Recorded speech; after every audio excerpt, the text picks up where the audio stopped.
एक छोटे से गांव में एक प्यारी सी लड़की राधा रहती थी। वह बहुत ही समझदार और होशियार थी, लेकिन उसका एक डर था। वह किसी से कुछ नहीं छिपा पाती थी। जैसे ही किसी ने उसे पूछा, तुम्हारे दिल में क्या है, वह तुरंत जवाब दे देती थी। लेकिन कभी कभी उसे ये सवाल इतना अजीब लगता कि वह सोचने लगती, क्या किसी के दिल में सच में कुछ छुपा हो सकता है। गांव में एक पुरानी हवेली थी। सब कहते थे कि हवेली में एक खजाना छुपा हुआ है, लेकिन कोई भी वहां जाने की हिम्मत नहीं करता था। राधा को यह सुनकर बहुत दिलचस्पी हुई। वह सोचा, अगर खजाना सच में है तो क्यों ना मैं जाकर देखूं। और बस एक दिन वह हवेली की ओर चल पड़ी। हवेली के पास पहुंचते ही राधा को एक अजीब सी आवाज सुनाई दी। राधा, क्या तुम मुझे जानती हो? राधा ने चारों ओर देखा, लेकिन कोई नजर नहीं आया।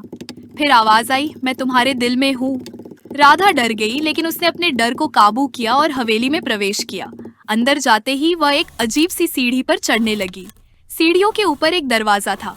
राधा ने दरवाजा खोला और अंदर जाने पर देखा कि वहाँ एक पुरानी संदूक रखी थी।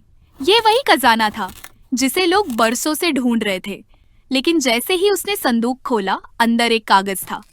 कागज पर लिखा था, सच्चा खजाना वह नहीं जो तुम ढूंढ रहे हो, बल्कि वह जो तुम पहले से जानते हो। राधा को कुछ समझ नहीं आया।